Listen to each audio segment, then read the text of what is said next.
수요예배 오신 성도님들 주님의 이름으로 축복하고 환영합니다.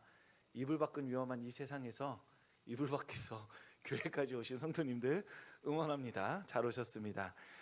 이 시간 우리가 하나님의 말씀을 듣고자 모였으니 그 하나님의 말씀을 듣고자 마음을 연 성도님들에게 하나님께서 귀한 은혜의 말씀 주실 줄 믿습니다. 지난주 하나님 1계명에서 다른 신 섬기지 말라 하셨습니다. 그런데 이 다른 신을 섬기지 말라는 건 이미 신을 섬기고 있다는 걸 전제하고 있는 것이죠. 네가 지금 내가 구원해서 나를 섬기고 있는데 다른 신 섬기지 말라라고 말씀하시는 겁니다. 그러면 이미 신을 섬기고 있는데 왜 다른 신을 섬길까요? 불안하고 염려가 있기 때문입니다.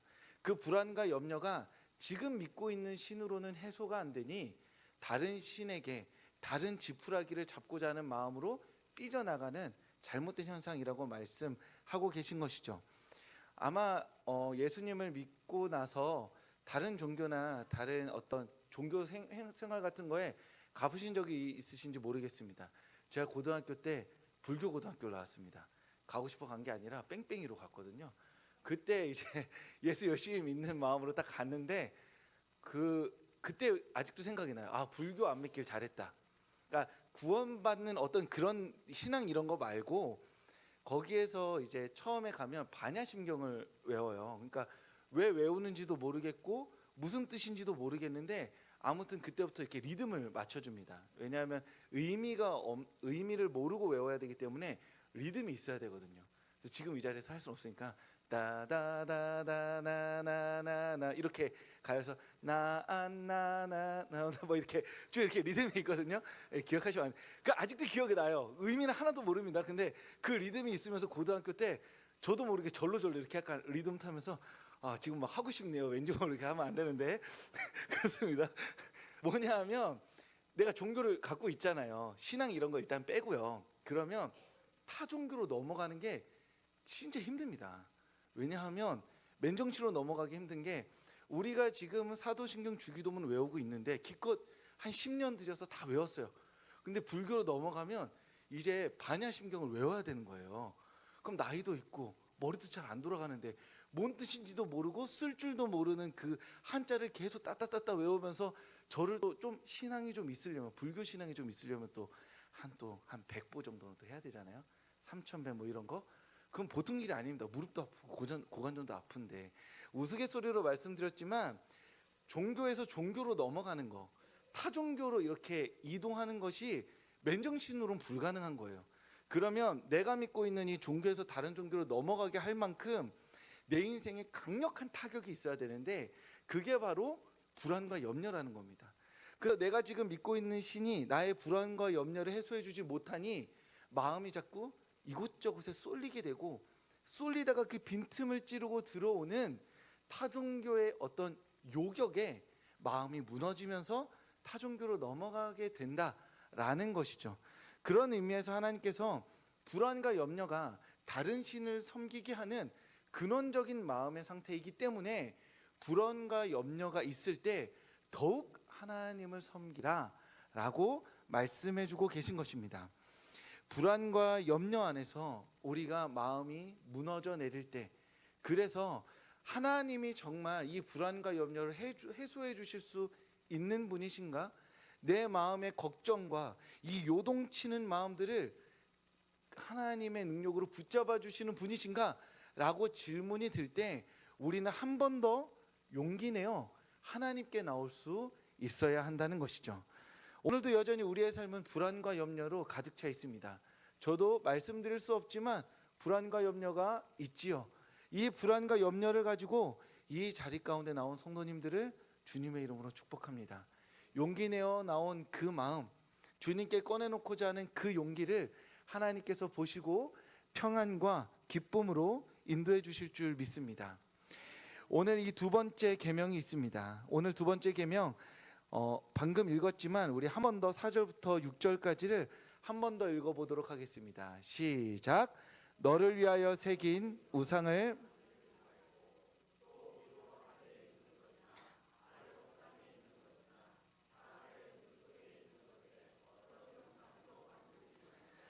그것들에게 절하지 말며 그것들을 섬기지 말라.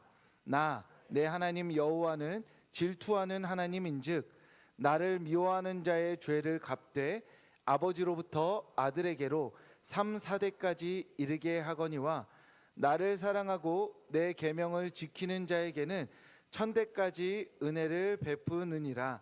아멘. 하나님의 명령 확실합니다. 뭐 만들지 말라는 것이죠. 그리고 여기서 다시 그 무언가를 만드는 열심을 내지 말라는 겁니다. 그러니까 솔직히 말씀드리면 게으른 사람은 우상 숭배도 하기가 힘듭니다. 지금 있는 이 상태로 믿던 거 그냥 믿자 이렇게 하는 사람이 아니라 정말 불안과 염려가 마음을 추동해서 없던 성실을 불러 일으켜서 무언가를 만들게 되는 그 지점, 하나님은 그거 하지 말라는 것이죠. 굳이 피곤하고 힘든 세상 속에서 형상을 만드는 열심까지 들여서 다른 신 섬기지 말라고 하는 것입니다. 그런데 여기서 중요한 게 있는데 이 말씀은 구원받은 하나님의 백성들에게 주신 말씀입니다. 구원받지 않은 사람들에게 준 말씀이 아니에요. 이미 출애굽도 했고 그 시내산에서 막 하나님 막 불 나오고 막 큰 소리로 나와서 막 두렵고 떨리고 이거 다 거친 다음에 이 말씀이 나온 겁니다. 즉 이 말씀 하나님이 하신 이유가 뭐냐면 구원받은 백성들도 다른 신을 섬길 수 있기 때문이죠. 구원받은 백성들도 형상을 만들 수 있기 때문인 겁니다. 그래서 하나님은 자, 잘 들어봐라. 니네가 지금 출애굽 경험을 나랑 같이 했지. 그리고 애굽에서 열재앙들 완전히 일어나는 거 다 봤잖아. 그런데 너네는 그것을 다 보고서도 다른 신을 섬길 죄인이다. 다른 형상을 만들 죄인이다. 그러니까 내가 이거 직접 써서 말해주는 거야. 늘 이 말씀 앞에 서서 너희의 연약함과 죄인됨을 기억해라. 그리고 나를 섬기기 위해 노력해라 하고 주님께서 이 말씀을 주신 것입니다. 그래서 우리가 십계명 읽을 때마다 이 세상을 바라보면서 이 타락한 세상아 어떻게 이렇게 십계명에서 어긋나 있느냐라고 분노하며 손가락질할 것이 아니라 그 손가락질을 나를 향하여서 하나님 앞에서 주님, 제가 여전히 죄인입니다. 이 십계명 앞에 매주 서지만 매주 주님 앞에 온전한 영광을 올려드리지 못하는 죄인입니다 라고 고백해야 한다는 것이죠. 제가 오늘 하온이한테 카톡을 보냈습니다. 남자애들은 정확히 말해줘야 된다고 하더라고요. 그래서 제가 이렇게 카톡을 보냈습니다. 하온아, 6시 50분에 교회에 도착해라. 잠옷실에 들어와 있어라. 그리고 6시 50분에 예배가 끝나면 나는 8시까지 교회에 있을 것이다. 그러면 8시에 잠옷실에서 나와서 교회를 방황하다가 나를 만나자. 그리고 나를 만나서 집에 들어가서 네가 원하는 게임을 시켜주겠다. 이게 제가 보낸 카톡의 정확한 문장입니다. 시간을 적었고 1점 띠띠띠 2점 띠띠띠 이렇게 건조하게 보냈어요. 근데 지금 적을 게 없네요. 네. 아들이 그런 겁니다. 환장하겠습니다. 근데 뭐 어떡해요. 제가 그랬으니까 뭐 지금 밖에 있는지 없는지 어디 있는지 중요한 거는 제가 그렇게까지 문자를 정확하게 보냈음에도 불구하고 잠옷실에 들어오지 않은 아들을 바라보면서 그래, 십계명을 지키지 않는 내 모습이 바로 이하온이다 라고 생각하게 된다는 것이죠. 그러한 의미에서 십계명을 읽을 때 다른 사람 손가락질할 게 아니라 내가 지키지 못하는 것, 내 안에서 하나님의 뜻이 온전히 이루어지지 못하는 것을 기억해야 한다는 것입니다. 하나님의 형상제조 금지, 이게 바로 이 계명의 핵심인데 이 형상제조 금지의 핵심은 하나님을 오해하거나 왜곡해서 자신의 뜻대로 비틀지 말라는 하나님의 경고입니다. 단순히 소 모양, 돼지 모양 만들지 말라는 것이 아니에요.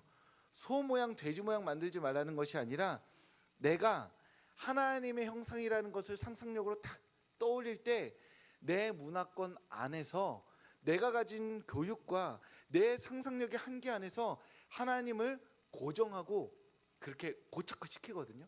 그거 하지 말라는 겁니다. 내가 만든 하나님, 내가 생각한 하나님이 하나님의 전부라 여기면서 하나님을 왜곡하고 오해하는 그 일 하지 말라고 하나님께서 우리에게 말씀하고 계신 겁니다.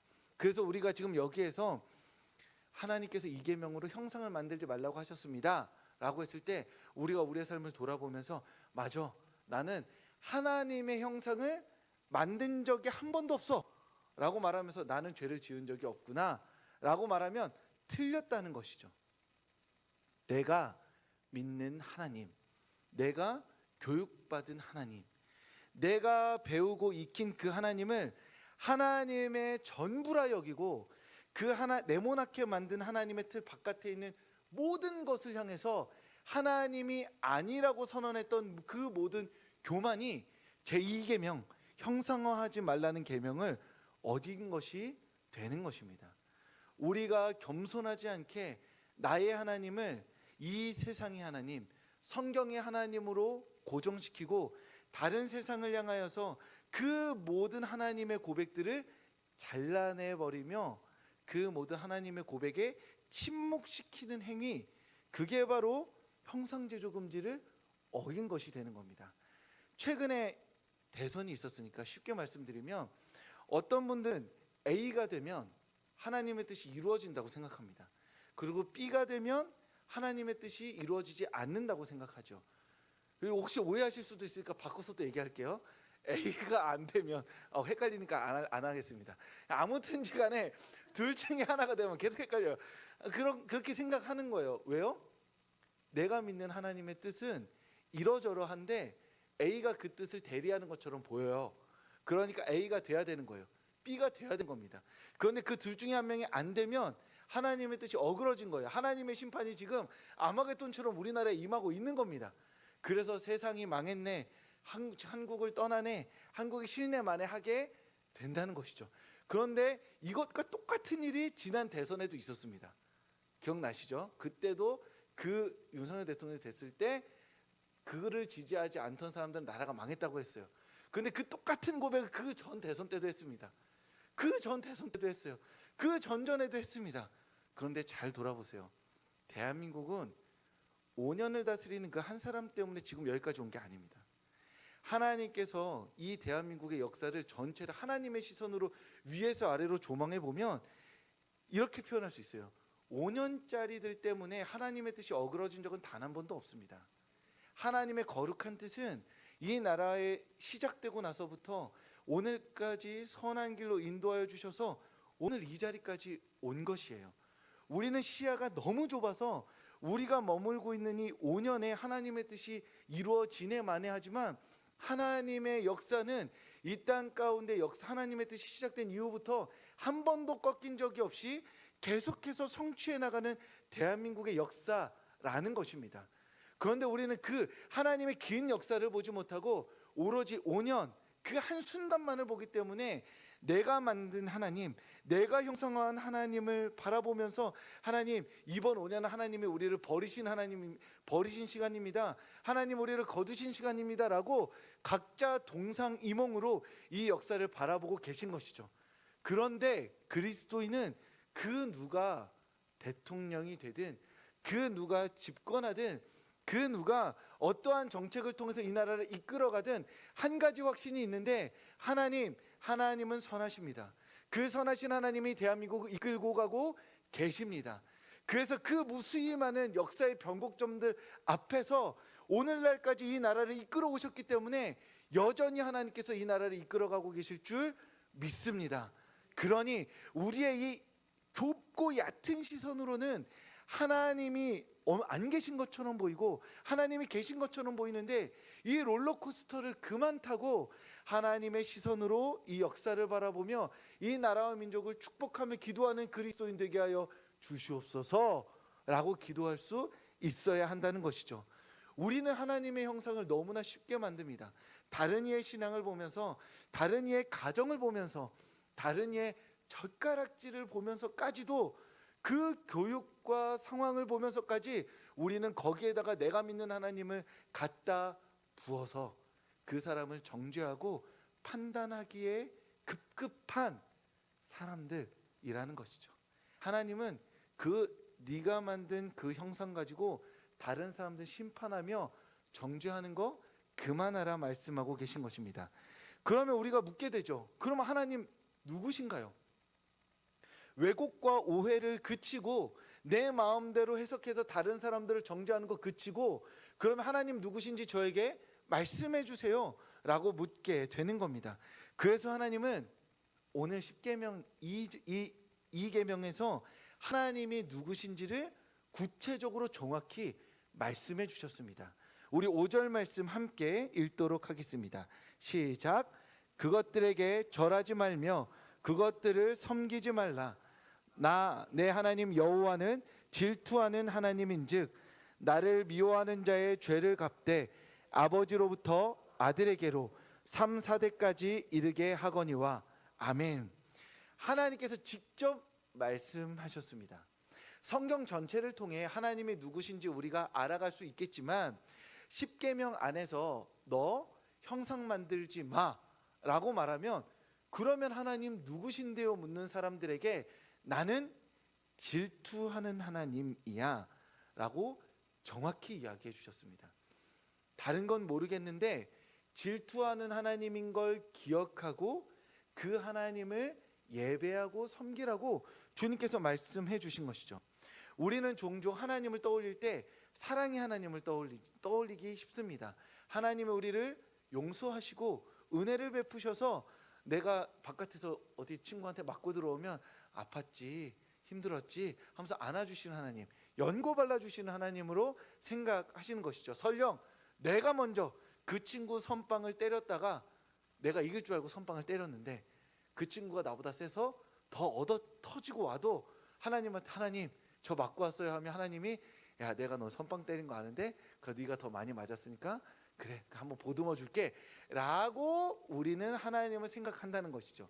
사랑의 하나님, 즉 나의 죄와 나의 모든 어긋남에도 불구하고 나를 향해 넓은 태평양 같은 사랑으로 나를 품어주신 하나님을 떠올리는데 10계명 두 번째는 하나님께서 말씀하십니다. 나는 질투한다. 그러니 질투하는 하나님에 맞춰서 나를 예배하고 경배해라 라고 말씀하고 계신 것이죠.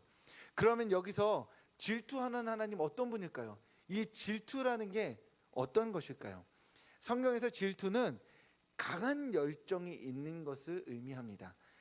독점적인 사랑 그리고 충성을 요구하는 분이 바로 질투하는 하나님인 것이죠. 그래서 기본적으로 질투에는 부정적인 의미가 있습니다.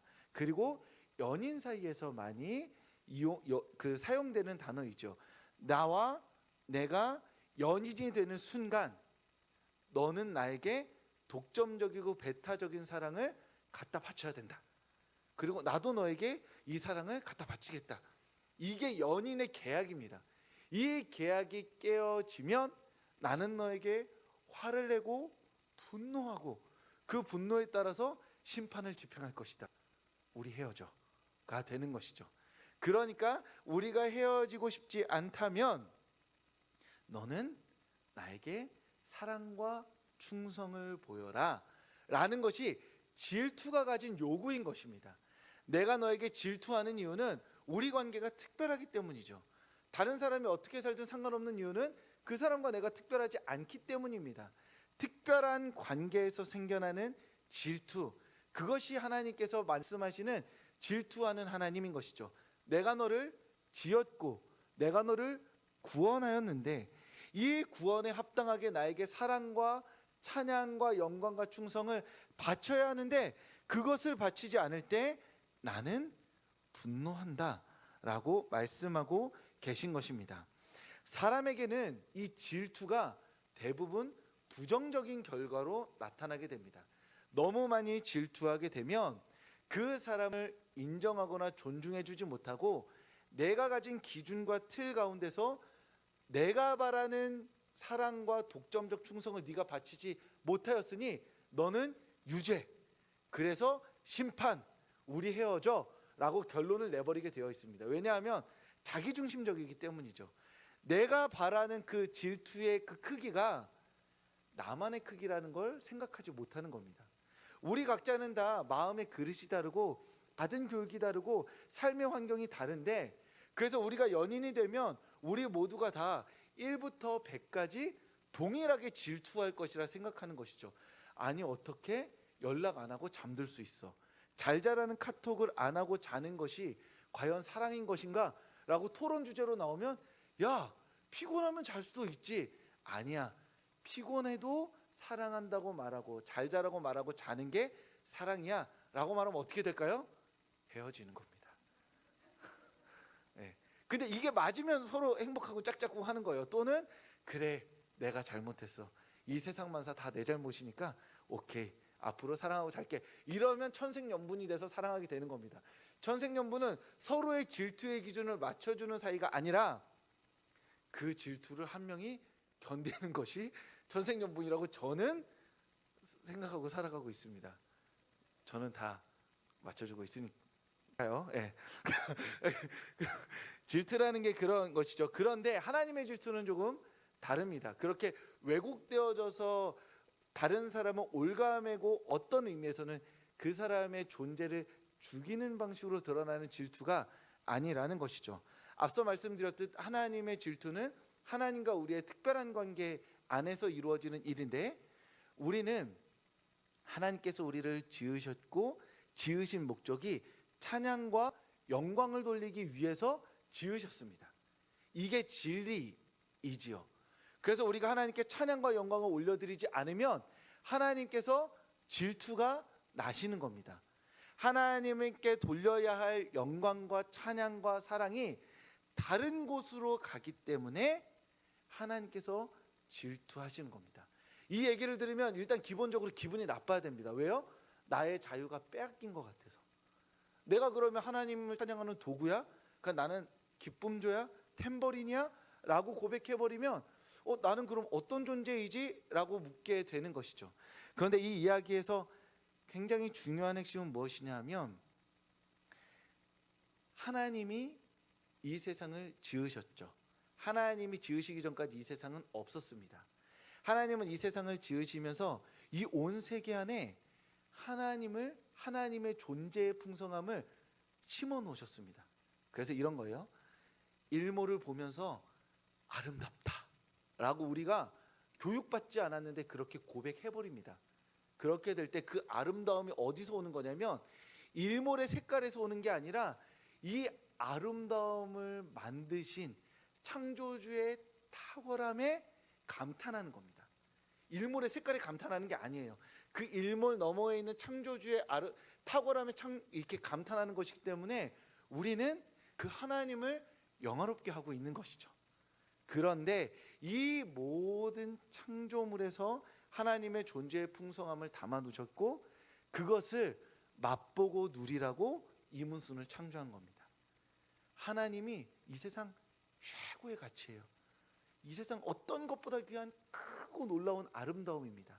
하나님은 그 아름다움을 우리에게 맛보게 해주시기 위해서 창조하셨고 지으신 것이에요. 그래서 우리는 하나님보다 더 큰 아름다움을 경험할 수 없고 더 큰 기쁨을 누릴 수 없습니다. 왜냐하면 하나님보다 더 큰 건 없기 때문이죠.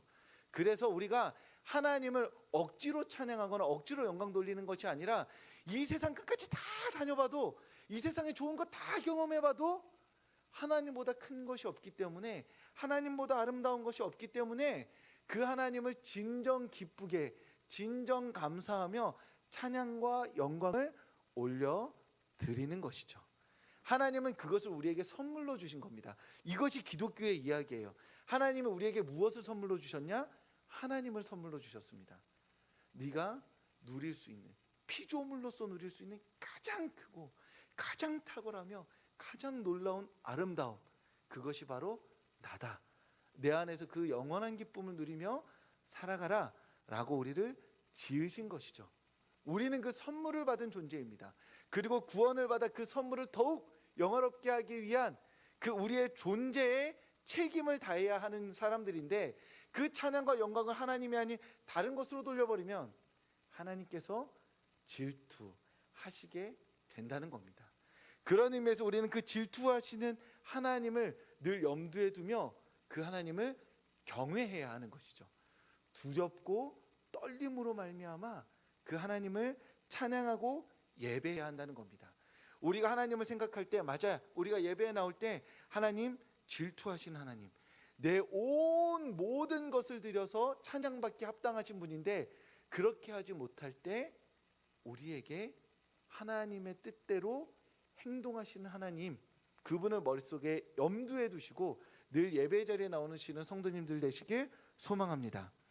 하나님은 그저 그렇게 질투하는 하나님이니까 나에게 찬양과 영광을 바쳐라 라는 것뿐만이 아니라 약속을 보태주시는데 무엇이냐 하면, 그렇게 질투하는 하나님을 인정하고 하나님을 온전히 예배하는 사람들에게는 천대까지 이어지는 복을 주겠다. 그런데 그 질투하는 하나님을 외면하고 하나님께 영광과 찬양을 온전히 올려드리지 못하면 3, 4대까지 내가 너를 심판하겠다라는 약속을 하십니다.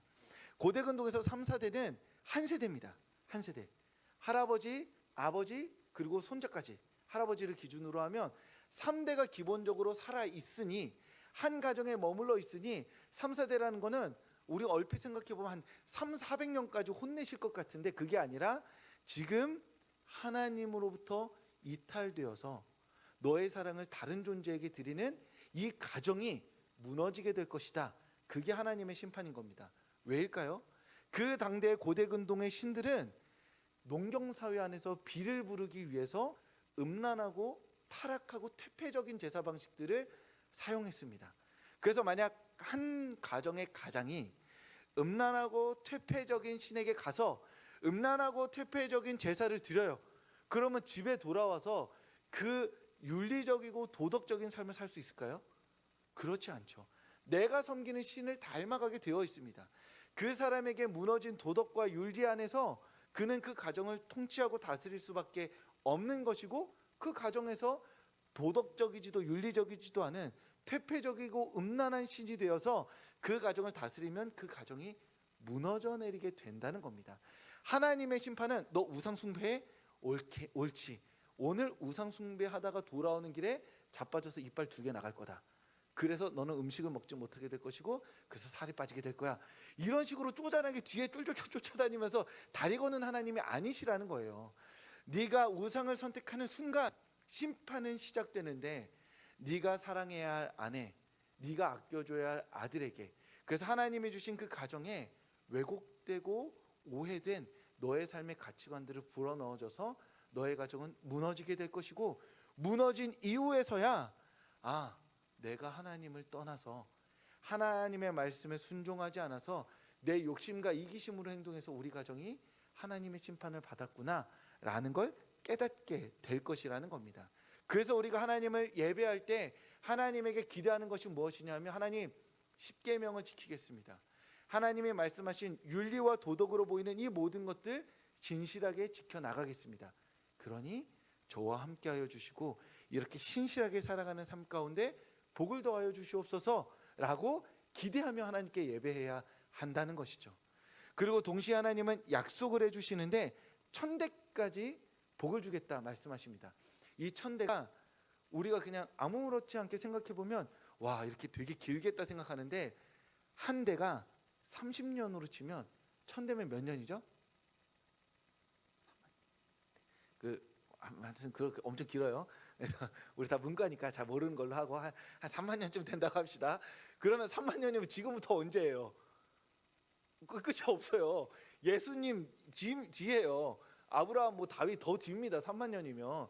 그 얘기는 뭐냐면 1000대까지이면 하나님께서 이 말씀하신 날 그날 복받은 애들이 지금도 복받고 있다는 얘기거든요. 그러니까 이거를 1000대를 문자로 이해하시면 안 되고, 1000이 영원이라는 측면에서 내가 너에게 영원을 줄 거야 라는 것이고, 이 구약 성경의 얘기부터 쭉 이어져 내려오면 우리 안에 영원이 누구시죠? 예수 그리스도시죠. 아브라함을 통해 너를 축복하는 자에게 축복하고 저주받는 저주할 것이다. 땅의 모든 족속이 복을 받을 것이다 라부터 시작된 한 사람을 통해 모든 하나님의 복이 흘러가게 될 것인데, 그 영원의 복이 누구로부터 성취되었냐면 예수 그리스도로 말미암아 성취되었다는 것이죠. 그래서 우리가 십계명을 지키며 하나님께 순종하며 삶을 살아갈 때 하나님은 나에게 복을 주시고 나의 영혼인 나의 자녀에게 그 아이가 영원한 복을 누릴 수 있는 예수 그리스도를 그 마음 가운데 심어서 열매 맺게 주시겠다라는 말씀이 되는 겁니다. 단지 돈을 너무 많이 벌어서 천대까지 놀고 먹는 삶이 아니라 우리가 정말 영원히 누릴 복, 예수 그리스도의 복, 오늘의 말씀으로 적용하자면 그 복이 내가 하나님께 순종하는 삶을 보고 우리 자녀들이 하나님이 얼마나 귀하고 아름다우신 분인지를 깨달아 그분을 동일하게 섬기고자 할 때, 그렇게 주님의 구원의 은혜를 경험하게 될 때 우리는 하나님께서 천대까지 복을 주시는구나, 나와 나의 영혼인 내 자녀에게 영원의 복을 주셨구나 라고 고백하게 된다는 겁니다. 그래서 우리는 하나님께 예배하며 우리의 삶을 드릴 때 이 고백으로 기도하는 것이죠. 하나님, 제가 하나님께 헌신하며 예배하고 있으니 질투하는 하나님, 그 질투가 발생하지 않도록 저의 온 삶을 주님께 드렸습니다. 그러니 제 인생 가운데 복을 내려 주시옵소서. 하나님께서 약속하신 복과 은혜를 허락하여 주시옵소서. 불안과 염려 가운데 있는 저의 삶에 하나님의 평안과 기쁨을 허락하여 주시고, 제가 사랑하고 기도하는 저의 자녀들, 부모님들, 그리고 내가 아끼는 그 모든 사람들에게 하나님의 은혜를 허락하여 주셔서 그들이 하나님의 복과 은혜를 누리게 하여 주시옵소서 라고 우리가 하나님께 기도할 수 있게 되는 것입니다. 그러니 수요예배 나오신 성도님들, 하나님 질투하시는 하나님입니다. 이 질투는 하나님께 충성과 헌신을 바치는 이들에게 하나님께서 복을 주시겠다고 말씀하신 하나님이십니다. 그러니 그 하나님을 의지하며 하나님께 복과 은혜를 구하며, 하나님, 오늘 우리가 주께 바친 이 헌신을, 이 충성을 기억하여 주시옵소서, 그리고 복과 은혜로 응답하여 주시옵소서 라고 고백하는 성도님들 되시길 주님의 이름으로 축복합니다.